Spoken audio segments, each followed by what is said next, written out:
Yeah, now stand and cheer for your Talking Basketball Podcast. Hello, welcome to another edition of the Talking Basketball Podcast. I am Mark. Hello, I'm Paul. We've got another episode today about the BBL, the British Basketball League. Yes. Yeah, we have. Yeah, Seriously? Yeah. That's the enthusiasm level you got for this week's games. Yeah, no, I only say it like that is because not that our 51.9 thousand listeners know about it, but we sometimes record interviews that last 3 hours, which then go out in 1 week as a double episode. Sometimes we do that. And when we do it, sometimes Mark says, let's do the BBL update afterwards, which then turns into, it is 1 o'clock in the morning and we are recording the BBL update. So apologies, Mark. I'm just letting our listeners know why I am not as enthusiastic. Sounds like excuses and weakness. But look, the podcast is in the charts for the UK highest rated, Mark. Yep. That is really cool. Thanks to everyone for listening. Yes, thank you so much for listening and continuing to listen. Please get in contact. Tell us what you like. Tell us what we can improve. Do we know who the young fan was? Has anyone emailed? No. Oh, we haven't had anything back from any of the teams or have anything. And we haven't seen anything about the press release or anything like that. Everything's gone very quiet. Is that 10 days now, 2 weeks? Yeah. No, maybe 10 days. Wow. Actually, it happened on the 2nd of Feb, was it? Yeah. Or 4th? Something like that, because either way, it's disappointing. There's nothing been... What do you need to talk about? I mean, it's just, yeah. Get on with it. Yeah. I don't mean it like that, but you know what I mean. It's like, come on. It's odd. I wonder if it's just going to be let's forget about it. Well, the captain's back playing the Patriots. He played again, didn't he? Yeah, he's played again. So, I don't know. We'll see. It was interesting, his absence, the game after, just typically, but being back playing, but I don't know. Yeah. I just find it very odd, and it's in any sports. It isn't just highlight BBL. But we had it with Josh Giddey, didn't we, in the NBA, where they were saying things, and it just all went suddenly quiet, and no one was talking about anything, and everyone's like, "Well, what happened in the end?" And everyone's like, "It just disappeared, didn't it?" It's like, she didn't press charges. That's why. I know, but still, you do any of these things. I think the problem with media and any of the sort of press or anything like that is, they're always so sensationalist and they always want to blow smoke up stuff and get really excited. And I'm getting tired of seeing the word viral at the moment. Everything's like viral dunk. There's a viral pass. You're like, it's just a good pass. It doesn't have to be viral. Viral is like someone in a country who doesn't watch basketball's watched it. That's not happening. It's just a random thing. But when something like this happened, which you go, that's not a good look. It's all dusted away. It's quite significant for UK basketball. Very significant for UK basketball, for the league, for players, for fans, for anyone who is part of that community. And we'll just dust that off. I don't know if I'd say it's a bad thing. I think it's not a good look. No, but it's just look. You look in the news every day, and there's something down in there. Course. It's just like you've got to talk about it. Yeah. You've got to talk about those things so you can stop them from happening before. Yeah, I mean, look, we've all seen that football stuff happen, and riots and all that sort of crazy stuff, and that's never stopped people going to games, has it? But the news are talking about it. They talk about it, and it's literally hit head on. For some reason with this, everything's very quiet, and it's literally disappeared. And all they've said is there's going to be press statements. No one's ever seen it. And we're like 10 days on or whatever. Keep an eye on it. It's just a bit odd, isn't it? Anyway, so this week, a few games been played. There's been quite a lot, to be fair. I was actually surprised. I for some reason thought it was only a quiet week this week. There's like 6 or 7. No, there's like 10 games. Or 9 games, rather. Yeah. Can I jump in with something, Mark? Yes. There's 2 points we've got to talk about. I haven't got the list, but I know some of them.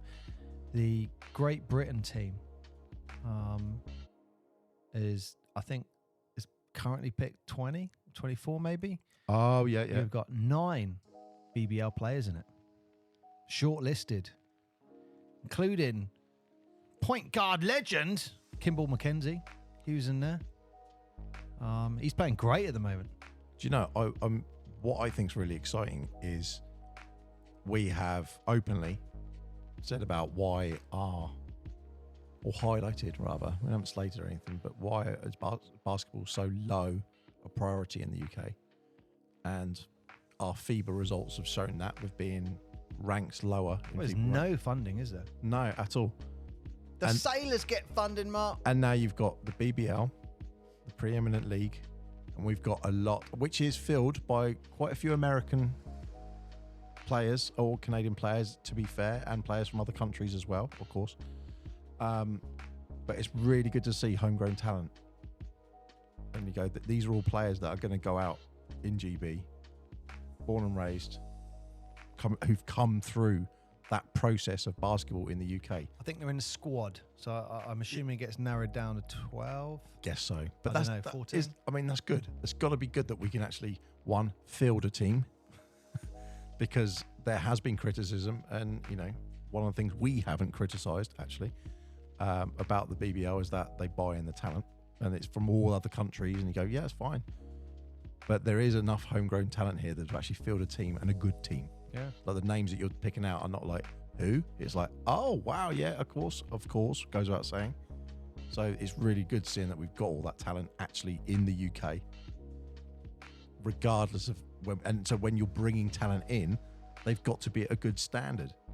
So the BBL have got to be happy seeing that as a league, because they're going, players that are in our league that are playing for the country that can't, and obviously in their other respecting countries, they're playing as well. Yeah. Well, on that note, Mark, you're talking about UK talent. Yes, sir. I want to give this out to Chris Finch. The Finchmeister.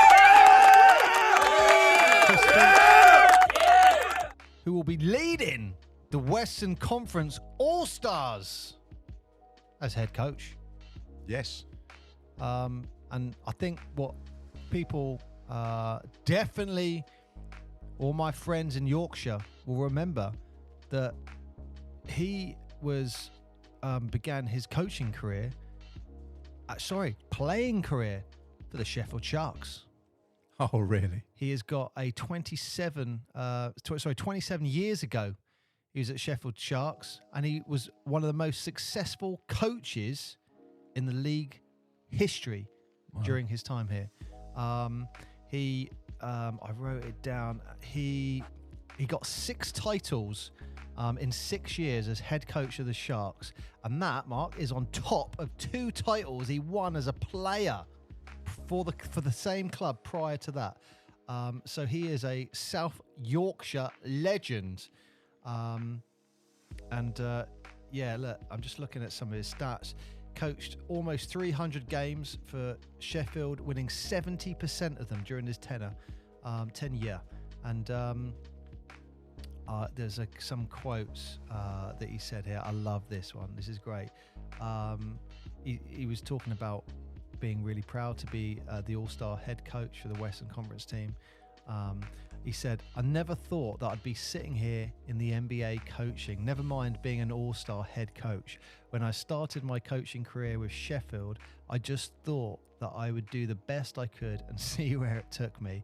And I'm very proud of the journey. I mean, I think we would add to that and say, I think the UK, the BBL, and Sheffield are proud of, him as well, to having such a successful career and now getting to being an all-star coach. What an amazing achievement.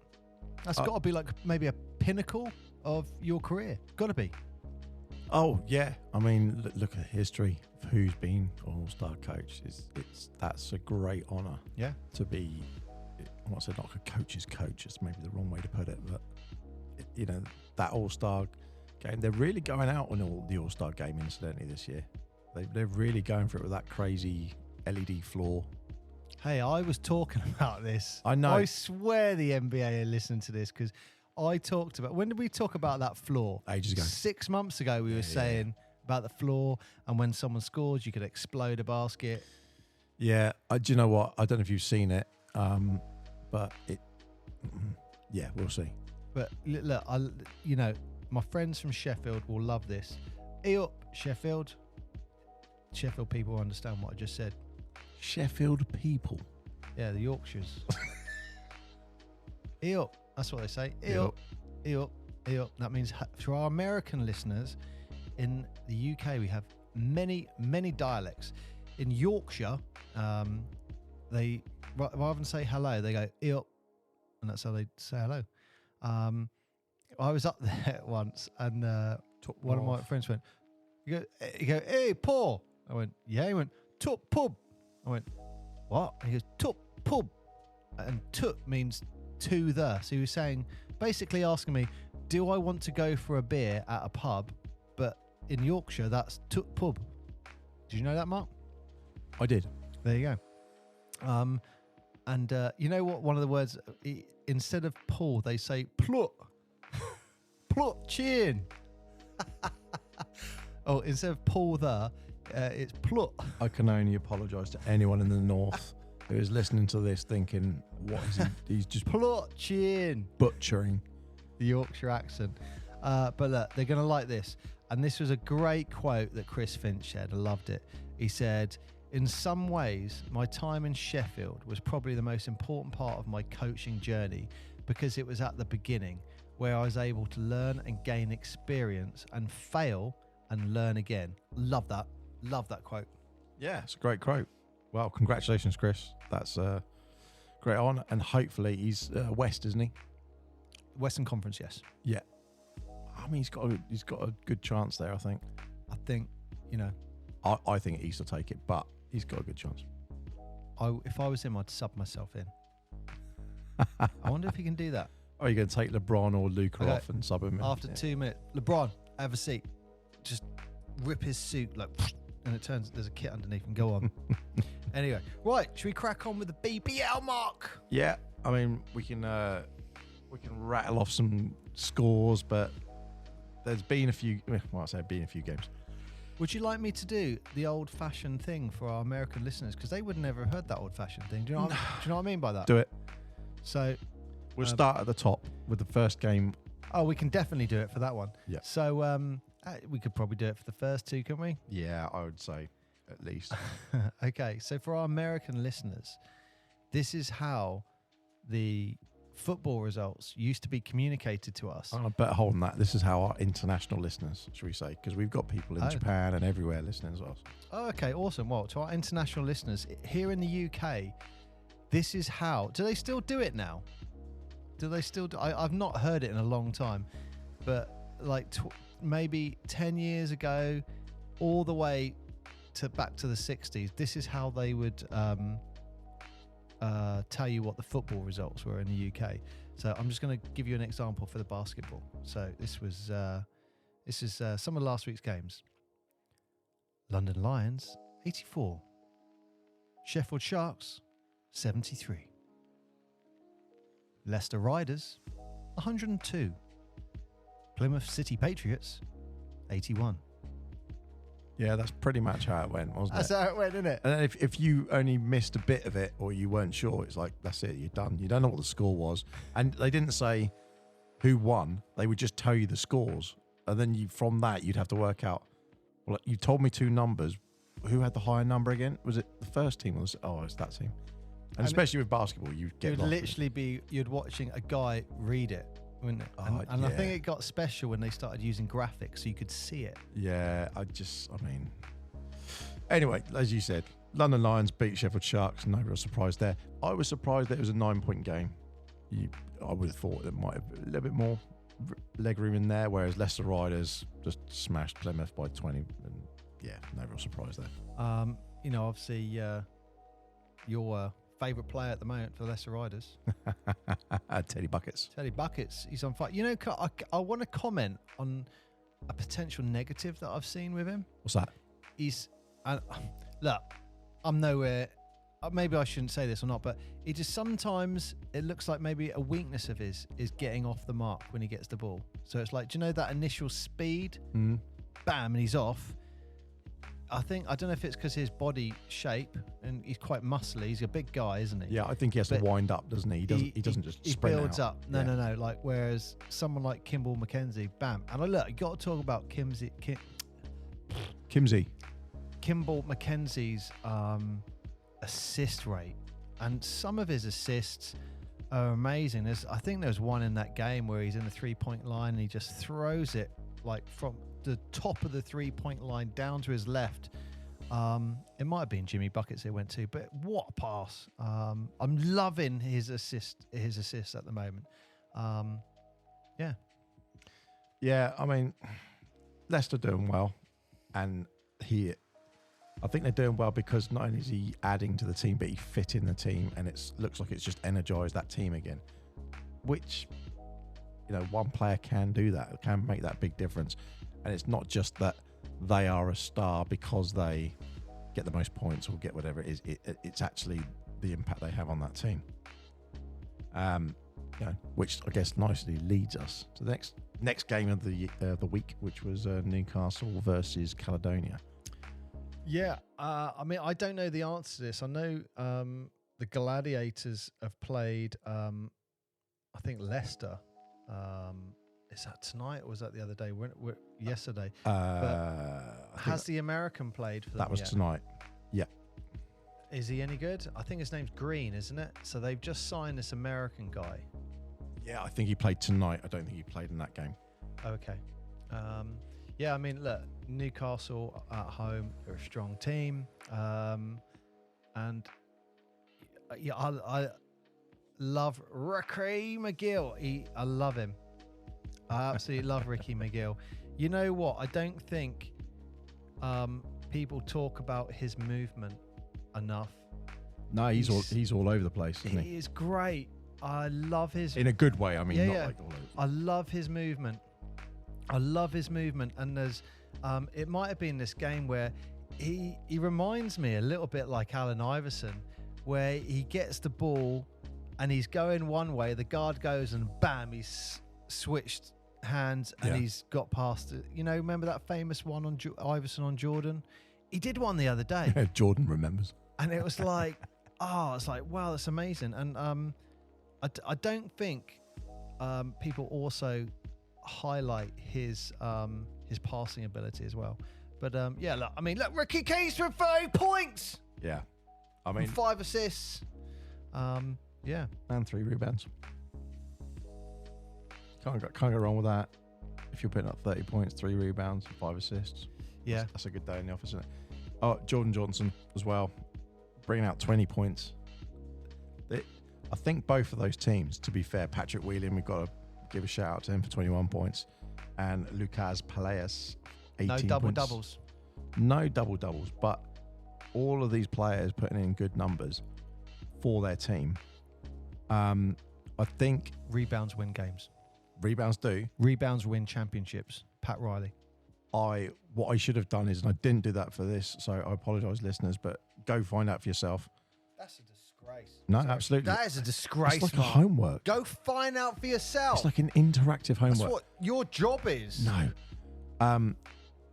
With the Newcastle, when you've said they're strong at home, but when Newcastle have gone away to Caledonia are very strong at home as well. So they're two teams that are known for having very, you know, when you see the atmosphere at Newcastle, when you see the atmosphere in Caledonia, they're always really loud. They're really up for it. And that there clearly is a home advantage in both of those sort of things. So I'd be really interested to know, not just historically, but going forward, how these two, because they're constantly adding people. So I'd be really interested to see what happens over the next few games. And look, Mark, we've got to talk about this. Oh, yeah. Huge game. Surrey Scorchers at home to Plymouth City Patriots. Yeah. I mean, look, it couldn't get tighter with that one. You know what? I've got a really cool story. I think. Can I just say I was surprised it was this close? Okay. Why is that? Because I think the Scorchers have had a good start to the year, and I thought they played really well.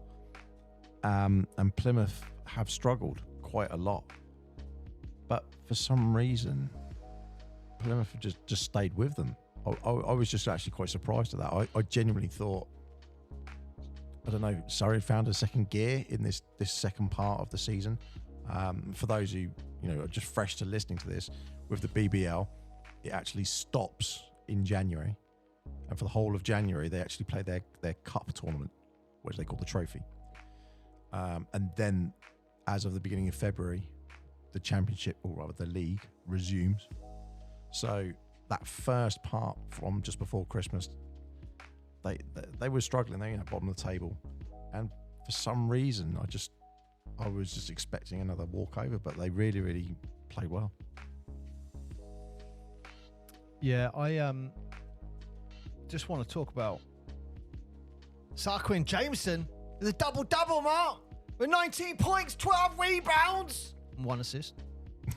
And just sneak the 1 assist in. I mean, I value assists, but if someone said you've got to have assists or rebounds, I definitely would be taking the rebounds.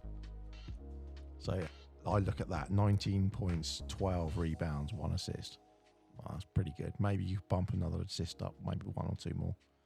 But that's a healthy stat line, isn't it? Was the captain back for Plymouth in this game? Yeah, I think he was. I believe he was.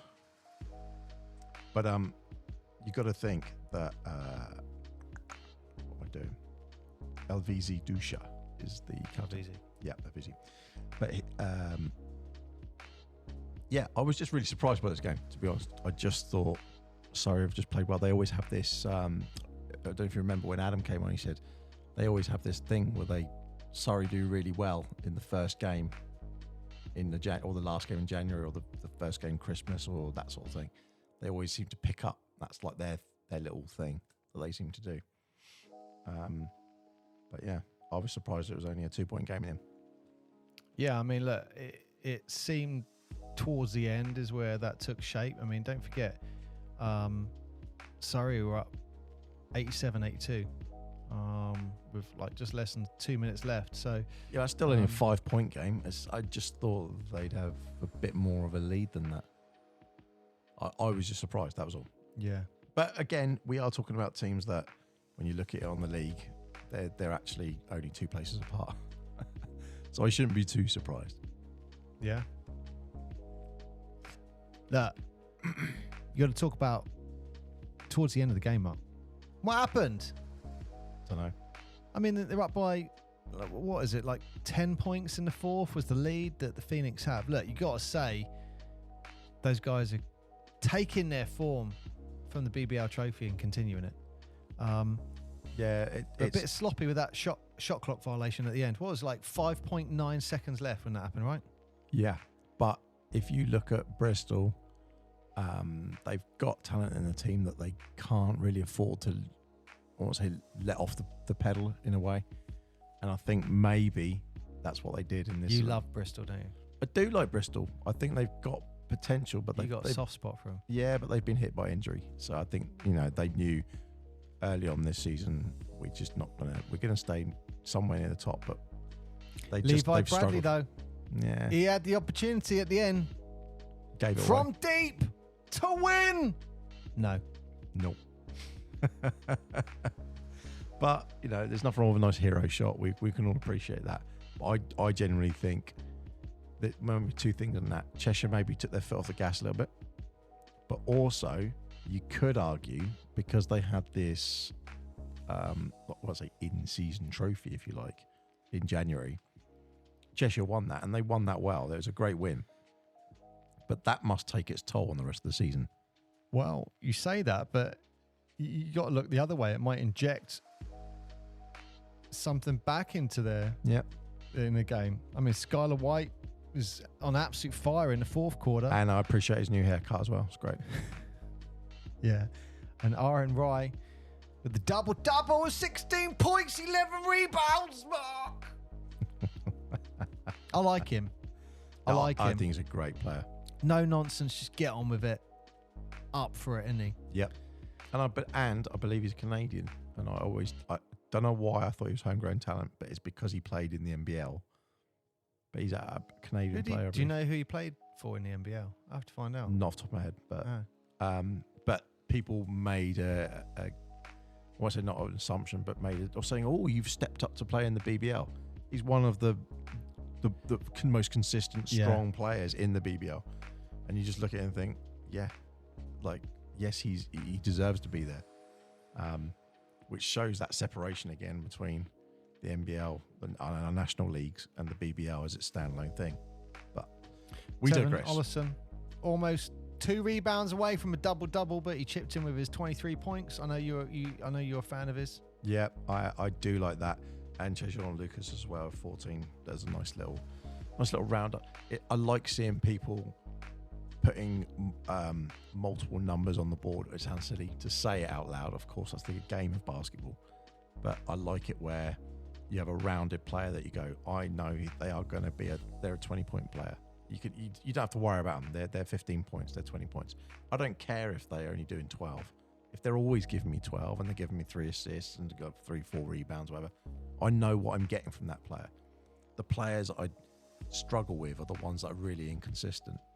And I think, I'm not be a sweeping brush, but I think a lot of the BBL players, to their credit, have shown that they are very consistent. So you'll see someone like LaQuincy. He's a strong player. You know what numbers you're going to get. Skylar White, you know what numbers you're going to get. Look at players on the London Lions, Sam Decker and everyone. You know what and Matt Morgan, you know what you're going to get from those players, obviously when they're healthy. But I think, correct me if I'm wrong, but I think the BBL has a strong argument for having more consistency in players than you do in the NBA. Because in the NBA, you can have people who have great games. The next game, they have like 4 points. You think, what? Whereas a lot of these players, like Aaron, is consistently putting in good numbers. Some of your favourite players in the league are putting in solid numbers constantly, week after week. And you can't argue with that. There's something to be said for that. It's a quality. That is a statement. I feel like I need to think about it. I need to process that statement when it's not 1 o'clock in the morning. Yeah, no. Whether I agree with it or not, I don't know. I think there's some credibility in that. The talent that's come in and the way that people are playing. You know, this guy's going to get 20 points. This guy's going to 15. This guy's going to get maybe 23, 24. You can see where the games are going to go, and it doesn't make it predictable. It's not boring, but I like that in a player. You know what you're getting. I think this league would be amazing if London lost more games. Do you know what I mean by that? Because then it'd be like, oh my goodness, going into the last 2-3 weeks, who's going to win the league? I mean, look, they played Sheffield at Sheffield, and they beat them by 10. And I'm sure I didn't watch the game. I'll be honest. Yeah. Wow. I don't think I didn't put it on. Can I just say that the reverse fixture for the Surrey Scorch and Bristol Flyers, which is in Bristol, yes, it wasn't as close. It's almost. No. I want to say Surrey seemed to be like they put a lot of work in, and it's just starting to pay off now. And that's what I was saying earlier, that I was really surprised how close that game was, because that previous game of Plymouth is thinking, I know that they're down near the bottom of the table with Manchester and everyone, and you think, oh, they're all scrabbling around, but Surrey have really seemed to, at the end of this season, they're starting to find themselves as a team and pick that momentum up. The same as with Cheshire. At the beginning of the season, they were down in 6th, and they just sort of slowly clawing their way back up, which does make it interesting, but it's hard for you, like you just said it with London. It's very difficult to say it, not in a negative way, but it's not that you want London to lose, but you do want them to lose. You just want other teams to win, just to have a bit more of a everyone watched Michael Schumacher when he was winning Formula 1. After his like 3rd or 4th time round, it's getting a bit boring now. He just keeps winning. It was the same with many of the greats. Hamilton did the same thing.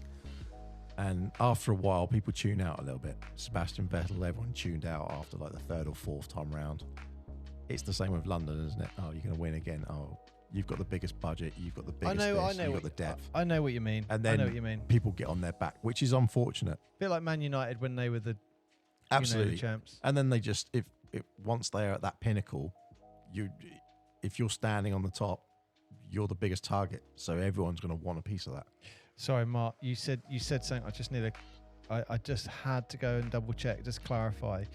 I'm just trying to find. Let me just double check the latest game, which is tonight. Tonight. We're now Friday. We're past it. Yeah, we're past it. We're past that game. I don't believe Caledonia have played their new signing. Oh, have they not? I thought it was tonight they were playing him. No, I don't think they've played him. So, you know, I wondered, I haven't looked at it, but I wondered if he was going to play against Leicester. Because this was huge. These are two huge gladiators. Yeah. Hey, one's called Gladiators. But I know your one of your favourite players, Teddy Buckets, who's taken the league by storm. How many points did he get? 28 points. Yeah. Kimball McKenzie, 21 points, 5 assists. You know what? I think he does a lot of ball movement, and he gives the assist that creates space for that assist that gets the point. Yeah, he's the playmaker, for without question. I mean, Patrick Whelan on the Gladiators, he's a good defender as well. I don't think he gets as much no, credit he doesn't for get his it. defense. I was going to say his defense is really strong, and as an all-rounder, I mean, you can look at the stats: 10 rebounds, 7 assists, and 15 points. But that's that same thing where everything seems to move through him, and he's touched that ball or he's made that movement, which inevitably results in a point.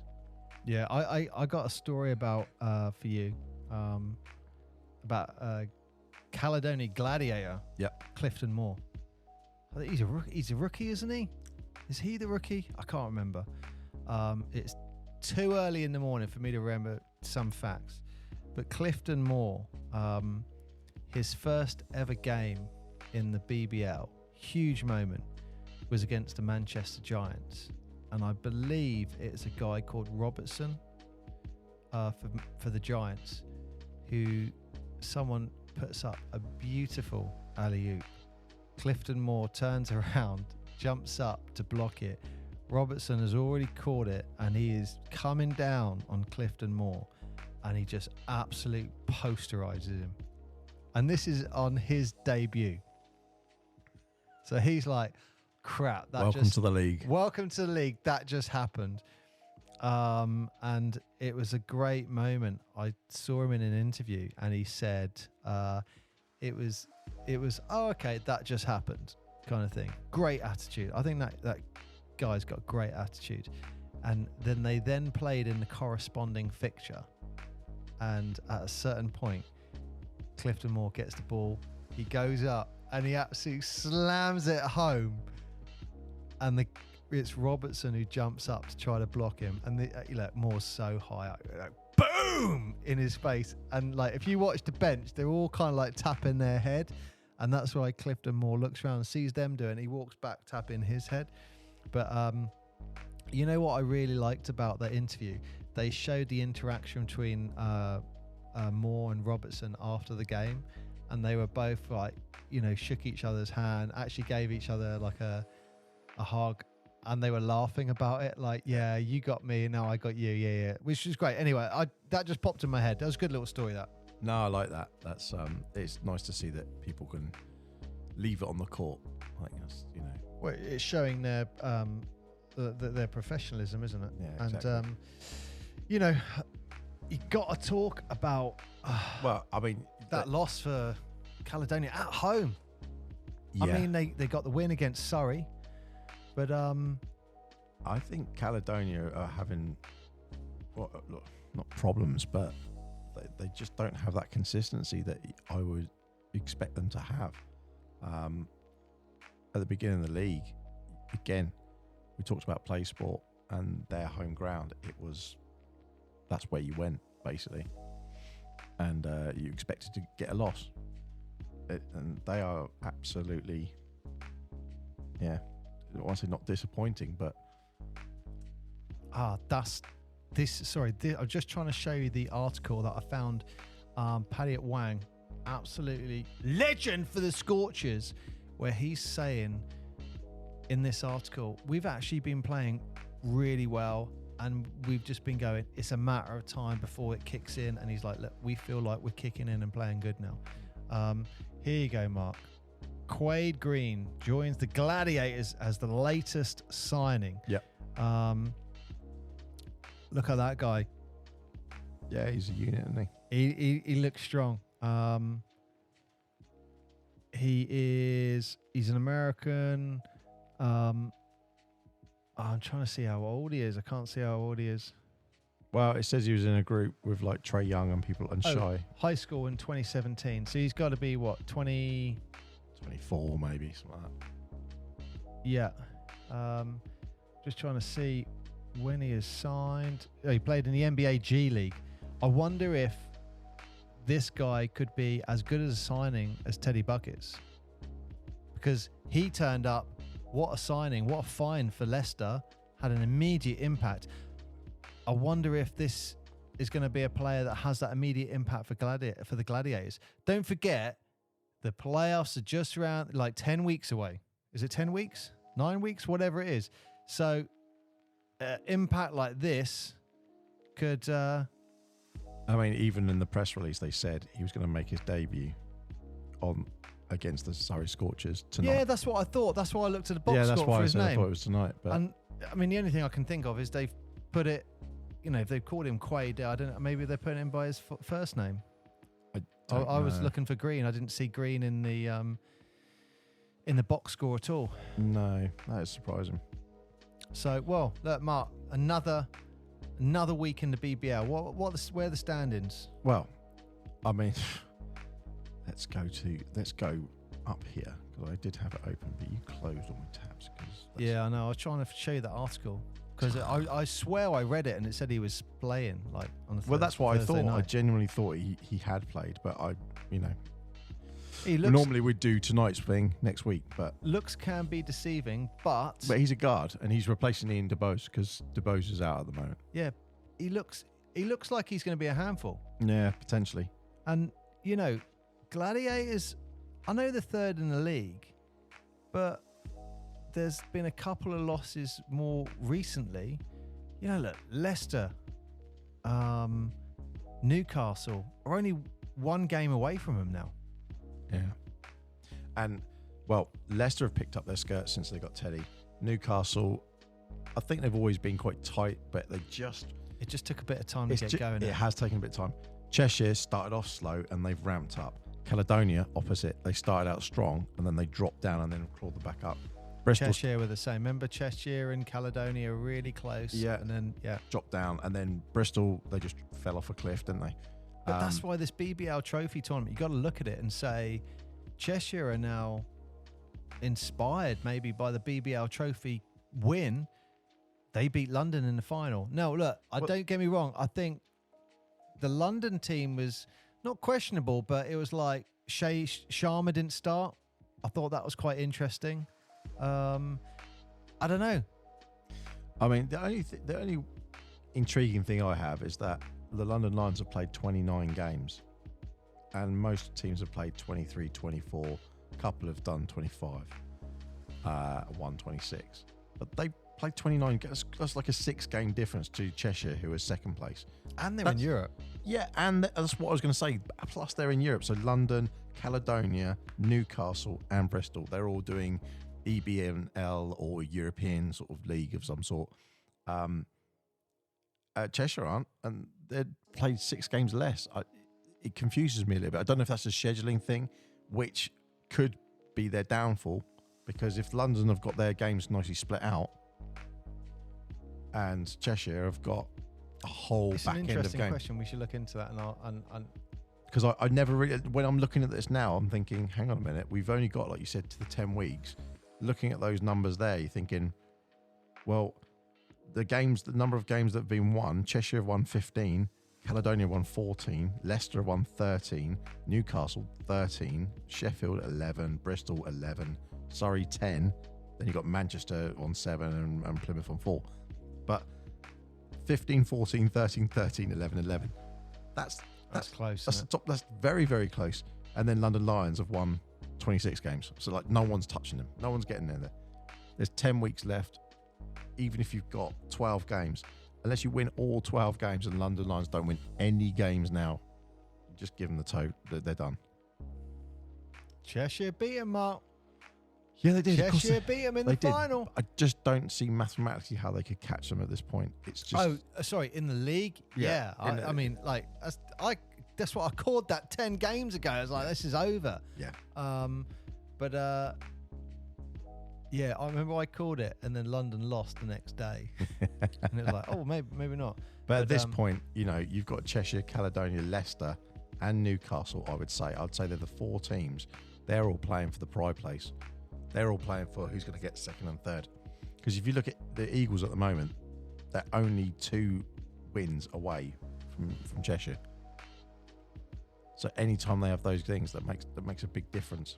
And also, look, London Lions have only got 7 games left in their season. Technically, yeah. Well, they've played 20. Am I seeing that right? They've played 29 games. Yeah. They've got 7 games left in the season. Well, this is what I was saying earlier. Everyone else has got 12 games. Yeah. Sorry, 13 games, or 12 or 13, depending on what team you are. It makes a huge difference, and that's what I was wondering about how it's stacked. I reckon they've done that deliberately because of Europe. Yeah. And, like you've said in one of the other podcasts we did tonight, but when London are in Europe, we are 100% back in London.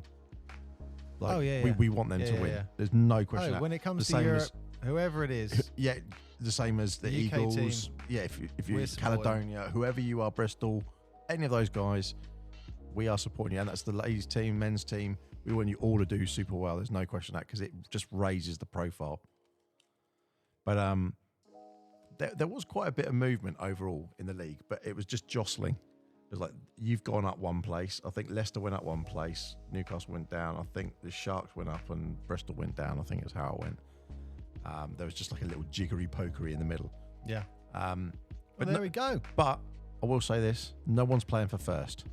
First is gone as far as the league is. Everyone else is focusing on playoffs. So what I want to know, and if someone in the league or someone who's listening can answer me this, if you come second or third or fourth or fifth in the league, what does that mean? It just means you're getting a different run in for the playoffs, isn't it? That's it. That's all it means. Yeah. And to be fair, because those teams are so close. Well, this is what I'm thinking. At this point, look, they do it in the NBA where teams take a knee because they know, all right, this will push us up or boost us down. They're not resting anyone. If they've got injury problems, maybe, but they're not resting anyone. No, not resting anyone. But when you've got teams this close, you couldn't afford to do that because if someone gets 1 win, if someone gets 2 wins here, bang, they're up here now. But it is that close in the NBA as well. Yeah. If you look at, just looking at some of them. To get to the play-in, you've got it'll be. It's like 1 win difference when you look at the end, especially those ones down the bottom. Like you know what I mean, 7 and 8. But what I'm thinking is, our team's already at that point thinking, right, London, they're going to be playing against these people in the playoffs, so I don't want to be in this position. Oh, I see what you mean. They're like, let's get out of there. And at the same time, you go, well, are Cheshire going to stay second? There's a good chance. In which case, who do I want to play against just to get to the next stage? I think that could be a dangerous game to play. Oh, of course it would, because of how. That's what I'm saying. I'm not saying it doesn't get played, but if your last game in the season, you might be able to play that game, but you just got to play to win. Play the win. You can't play that. You can't play that game just yet. You can't. But people are going to think it. Yeah. Well, there we go, Mark. Apologies to all our listeners that this is being released a little late. It was Valentine's Day, we were busy. Not we were busy. I was busy. If you know what I mean. Oh no! What, are you doing the dishes? But we will be resuming stuff next week on the normal schedules. And I think we've actually one less game next week as well, so that does help because we've already talked about it. Caledonia playing the Scorchers. And I got to say, we have got some huge guests coming up. Yeah. I don't want to say the names. So don't. But I'm going to say this. We have got coming up, I don't know what order they're going to go, because we're actually recording them within a couple of days of each other, aren't we? So I don't know which will go out. But we have got coming up an ex-BBL legend, multiple BBL championships. He is coming on the show.